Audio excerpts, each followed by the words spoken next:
Box office king धुरंधर।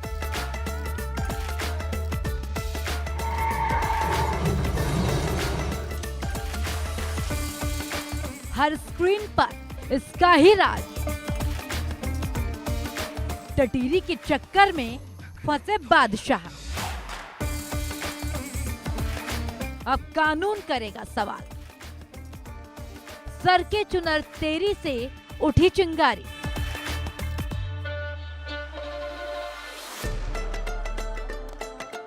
तीनों का तड़का ऐसा बढ़ा टीआरपी का स्कोर।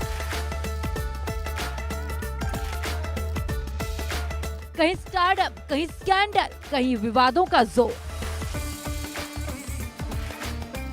एंटरटेनमेंट का नया अंदाज या कोई चाल।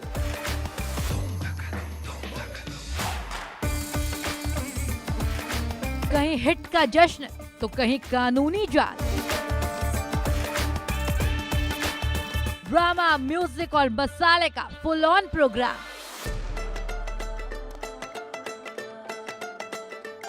बॉलीवुड या बवालवुड।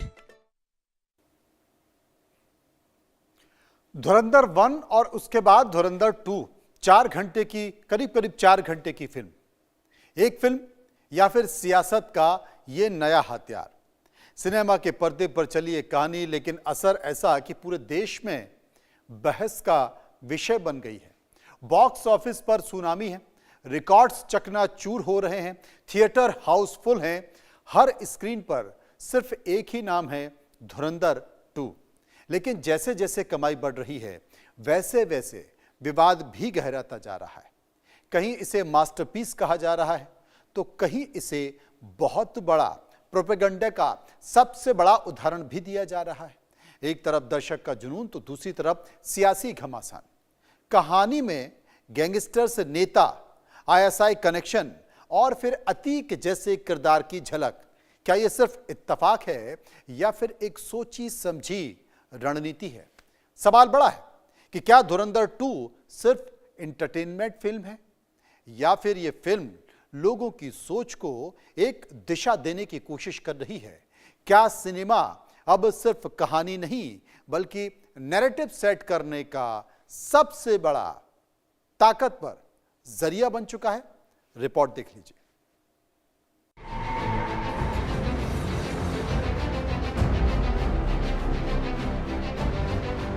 धुरंधर 2 ने रिलीज के साथ ही बॉक्स ऑफिस पर ऐसा धमाका किया जैसे कि किसी ने सिनेमा घर में बारूद भर दिया हो। पहले ही दिन पेड प्रीव्यू के साथ करीब 240 करोड़ की कमाई ये सिर्फ एक आंकड़ा नहीं बल्कि इंडस्ट्री के लिए एक बड़ा झटका है। भारत में पहले दिन का नेट कलेक्शन करीब 100 करोड़ के आसपास और प्रीव्यू जोड़ते ही ये आंकड़ा 140 करोड़ के पार पहुंच गया। सुबह के पहले शो से लेकर रात के आखिरी शो तक हर थिएटर हाउसफुल रहा।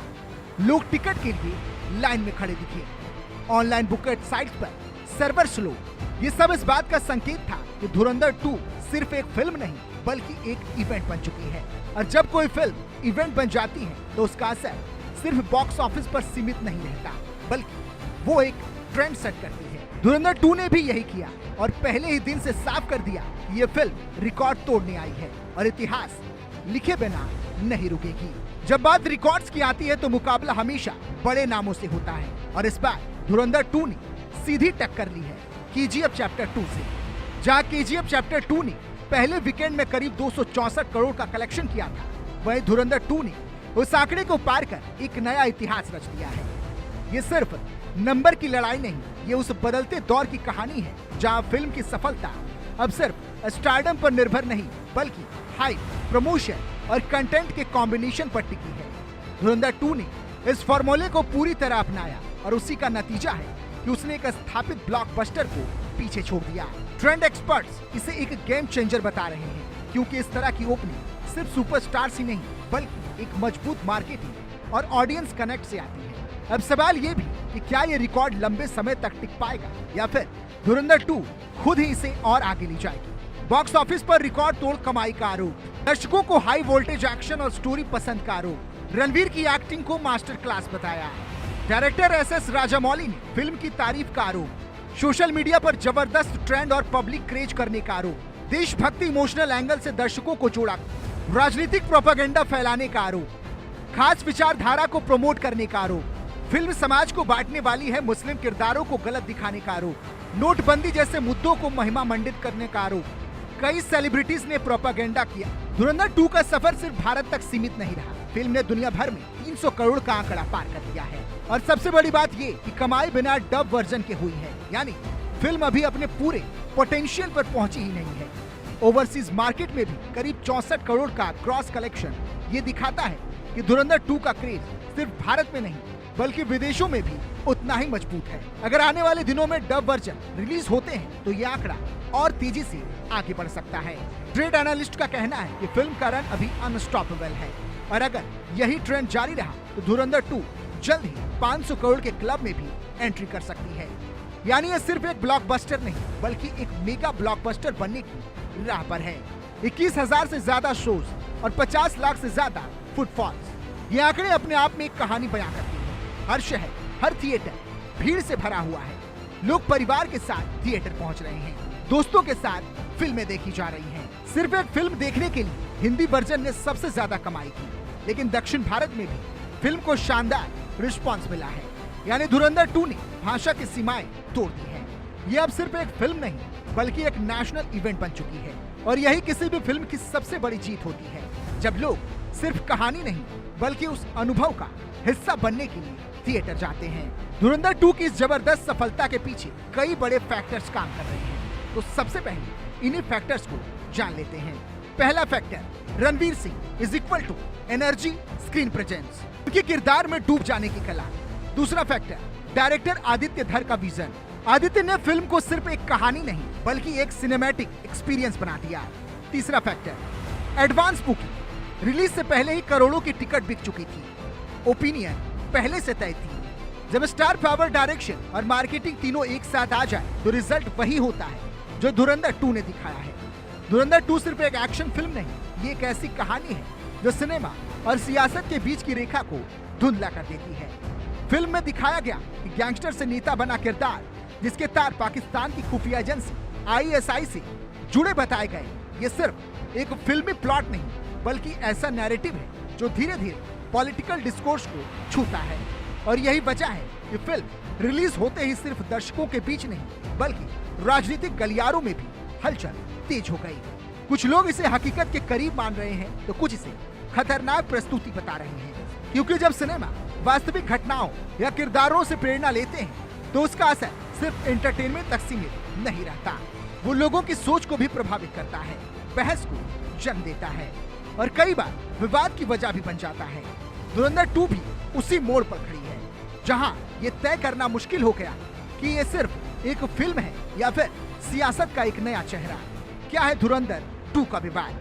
फिल्म पर राजनीतिक प्रोपेगेंडा फैलाने का आरोप, फिल्म में अत्यधिक हिंसा और इस्लामोफोबिक कंटेंट, कहानी में एक खास विचारधारा को प्रमोट करने की बात, गैंगस्टर से नेता बने किरदार को ISI से जोड़ने का विवाद, अतीक अहमद और ISI कनेक्शन दिखाने पर विवाद, विपक्ष का आरोप, तथ्यों को तोड़ मरोड़ कर दिखाया गया, फिल्म के कुछ डायलॉग और सीन को भड़काऊ बताया गया, सिख समुदाय की भावनाएं आहत, पकड़ी वाले किरदार पर आपत्ति, विवादित सीन हटाने के लिए कानूनी नोटिस तक भेजे गए।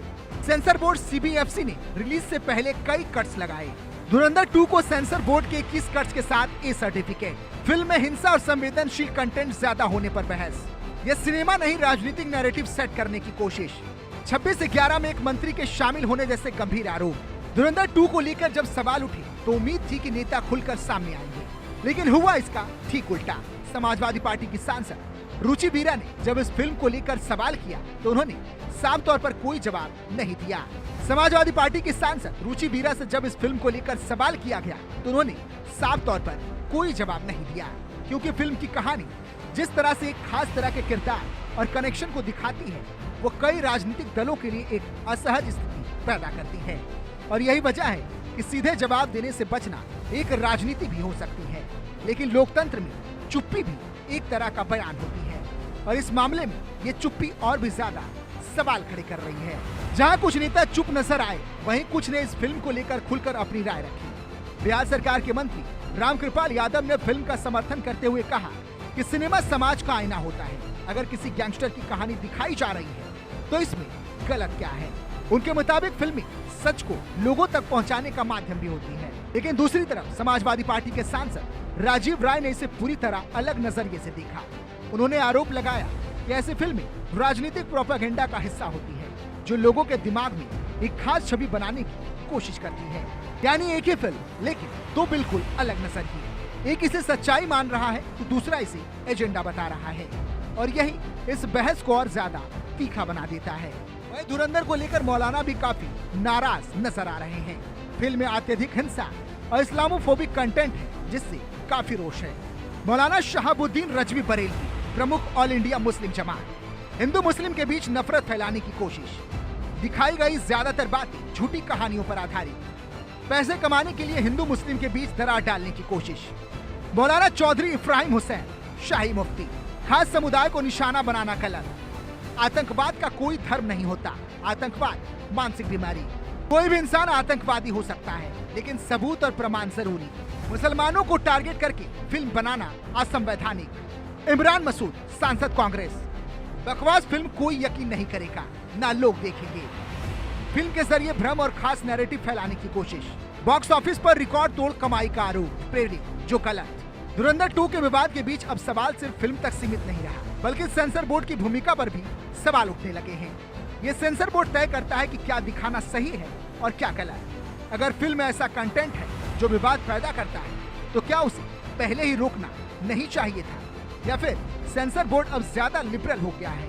ये सवाल सिर्फ इस फिल्म के लिए नहीं बल्कि पूरे फिल्म इंडस्ट्री के लिए अहम है, क्योंकि अगर सीमाएं तय नहीं होंगी तो विवाद भी बढ़ते रहेंगे।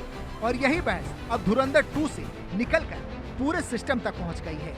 धुरंधर 2 की सफलता में सोशल मीडिया का रोल बेहद अहम रहा।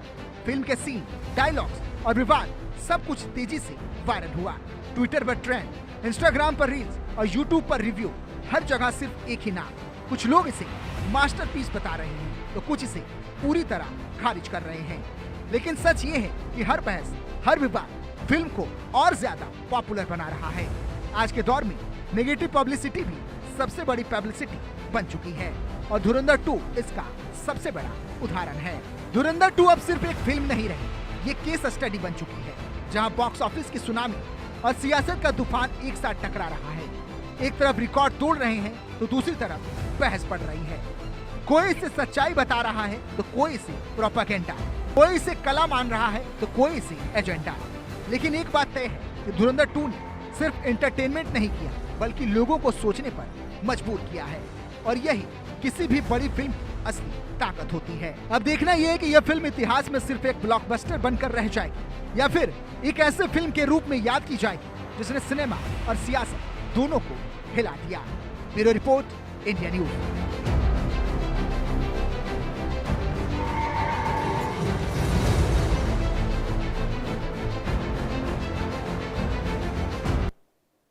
तो ये तो बात थी एक फिल्म की। ये बात कर लेते हैं एक गाने की, जिसने रिलीज के साथ ही सिर्फ स्क्रीन नहीं बल्कि समाज की सोच को भी झकझोर कर रख दिया है।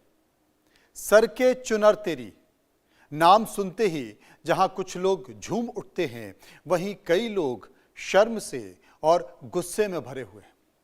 सर के चुनर तेरी में नोरा फतेही और संजय दत्त की मौजूदगी ने इसे और ज़्यादा हाई प्रोफाइल बना दिया है, लेकिन ये गाना एंटरटेनमेंट से ज़्यादा एक बहस का मुद्दा बन गया है। मामला इतना बड़ा है कि एनआरआरसी को दखल देना पड़ा है, नोटिस जारी हुआ है, यूट्यूब से हिंदी वर्जन हटाना पड़ा है। अब सवाल सिर्फ एक गाने का नहीं है, सवाल ये है कि क्या बॉलीवुड में कंटेंट की सीमाओं में अब धांधली हो चुकी है? क्या लाइक्स, व्यूज और ट्रेंडिंग की रेस में जिम्मेदारी पीछे छूट रही है? क्योंकि ये सिर्फ एक गाना नहीं बल्कि उस बदलते बॉलीवुड की कहानी है, तस्वीर है, जो तालियों से ज्यादा अब विवादों में ट्रेंड करता है। रिपोर्ट देखिए।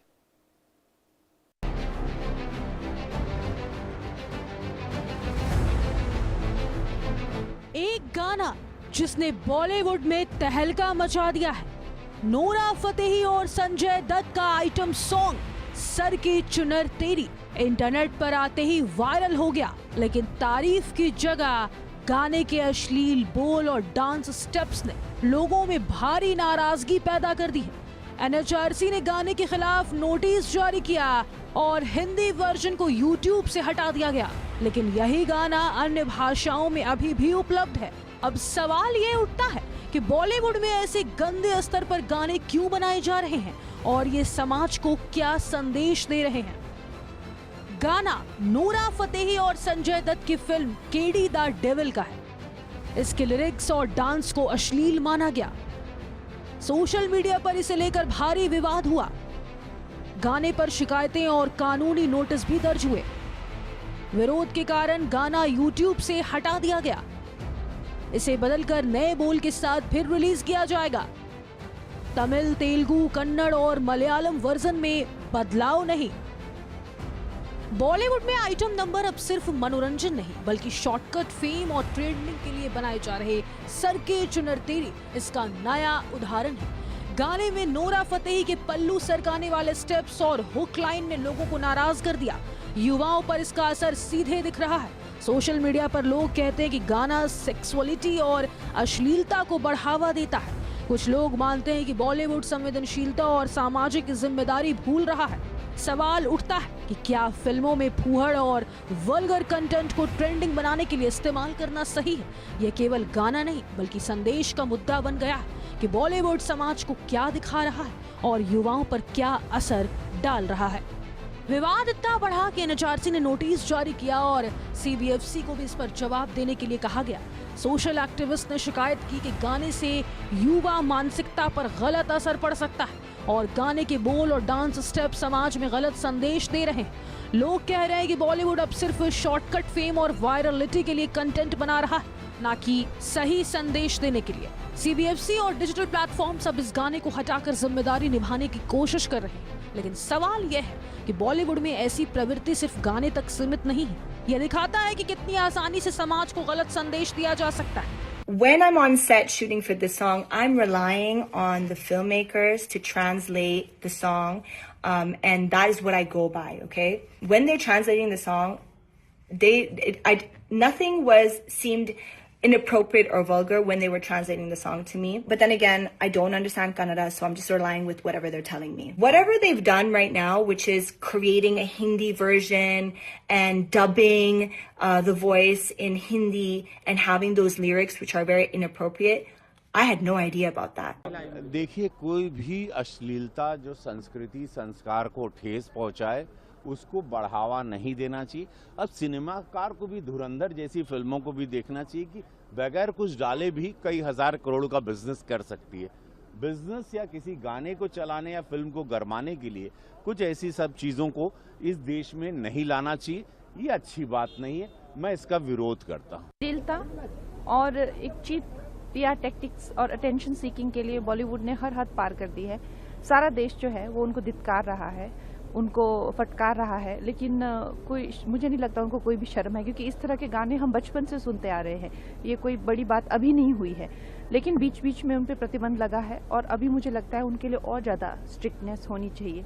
और इस तरह की अश्लीलता जो है का प्रदर्शन, जिस तरह से सामाजिक जो है संस्कृति को भी लेकर फैमिली के साथ बैठकर TV ऑन करना जो है दुश्वार हो गया है, तो इसका भी जो है मुझे लगता है बॉलीवुड पे कुछ अच्छी लगाम लगानी पड़ेगी। सोशल मीडिया पर गाने की आलोचना की बाढ़ आ गई।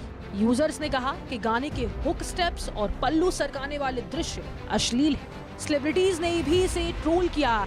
गायक अरमान मलिक ने कहा कि गाने ने सॉन्ग राइटिंग का स्तर गिरा दिया। लोगों ने कहा कि यह गाना युवा वर्ग पर गलत प्रभाव डाल रहा है। इससे साफ हो गया कि बॉलीवुड के आइटम नंबर सिर्फ मनोरंजन नहीं बल्कि युवा और समाज पर संदेश छोड़ रहे हैं। अब जनता सोच रही है कि क्या बॉलीवुड सिर्फ ट्रेंडिंग और वायरलिटी के लिए समाज को अश्लील संदेश दे रहा है। अब इस गाने को लेकर किसने क्या कहा वो भी जान लेते हैं। रकीब आलम गीतकार, मैंने हिंदी वर्जन नहीं लिखा, यह सिर्फ कन्नड़ वर्जन का अनुवाद है। गाने के असर को समझते हुए कंटेंट की जिम्मेदारी निभानी चाहिए। CBFC अधिकारी, हमने गाने पर ध्यान दिया और हिंदी वर्जन को YouTube से हटाया। डिजिटल कंटेंट के लिए जिम्मेदारी बहुत जरूरी। अरमान मलिक सिंगर, इस गाने ने गाने लिखने के स्टैंडर्ड को नीचे गिरा दिया है। बॉलीवुड में अब क्रिएटिविटी के साथ जिम्मेदारी भी जरूरी है। हरभजन सिंह, पूर्व क्रिकेटर, सेलिब्रिटी, हुक स्टेप और नोरा के डांस एक्सप्रेशंस बहुत वल्गर हैं। कंगना रनौत एक्ट्रेस। कलाकार निर्माता समाज की जिम्मेदारी नहीं लेंगे तो संस्कृति पर असर पड़ेगा। यह गाना उदाहरण है कि बॉलीवुड में जिम्मेदारी कहां खो रही है। गीतकार रकीब आलम ने कहा कि उन्होंने हिंदी वर्जन नहीं लिखा, ये सिर्फ कन्नड़ गीत का अनुवाद है। निर्माता अभी तक कोई बयान नहीं दे रहे हैं। सोशल मीडिया पर बहस है कि कौन जिम्मेदार है, कलाकार, गीतकार या प्लेटफॉर्म। कुछ लोग कहते हैं कलाकारों की क्रिएटिविटी की आजादी होनी चाहिए, लेकिन आलोचक कहते हैं कि बॉलीवुड अब सिर्फ वायरल होने और ट्रेंडिंग बनाने के लिए अश्लील गाने बना रहा है, जो युवा और समाज पर नकारात्मक संदेश छोड़ रहे हैं। यह दिखाता है कि मनोरंजन उद्योग में क्रिएटिविटी और जिम्मेदारी के बीच संतुलन होना कितना जरूरी है। यह विवाद सिर्फ एक गाना नहीं है, ये बहस है बॉलीवुड के संदेश और समाज पर असर की। कुछ लोग कहते हैं कि कलाकारों को अपनी क्रिएटिविटी की पूरी आजादी होनी चाहिए, वहीं आलोचक मानते हैं कि कंटेंट का असर युवाओं और समाज पर पड़ता है, इसलिए जिम्मेदारी जरूरी है। सोशल मीडिया और जनता के रिएक्शन ने दिखा दिया कि बॉलीवुड के गाने सिर्फ मनोरंजन नहीं बल्कि सामाजिक संदेश भी दे रहे हैं। यह बहस आगे बढ़ रही है और आने वाले समय में शायद नए फैसले, नए नियम और नए बदलाव देखने को मिलेंगे। सर के चुनर तेरी विवाद सिर्फ गाना हटाने का मामला नहीं है, यह बॉलीवुड में बढ़ती अश्लीलता और समाज पर असर की बड़ी तस्वीर दिखा रहा है। गाने के बोल, डांस स्टेप्स और हुक लाइनें युवा और परिवार पर असर डाल रही है। सोशल मीडिया, जनता और सरकारी संस्थाओं ने यह साबित कर दिया कि मनोरंजन का समाज पर प्रभाव बड़ा होता है। अब सवाल यह है कि क्या बॉलीवुड सिर्फ ट्रेंडिंग और वायरलिटी के लिए गाने बना रहा है या सही और जिम्मेदार संदेश देना भी जरूरी है। यह बहस अभी जारी है और आने वाले समय में इसका असर न केवल फिल्मों पर बल्कि समाज और युवा संस्कृति पर भी देखने को मिलेगा। Bureau report, India news. तो फिलहाल रुकेंगे यहाँ पर, कुछ पलों के लिए वापस आएंगे तो आपको सुनवाएंगे पाकिस्तान का एक बड़ा बयान।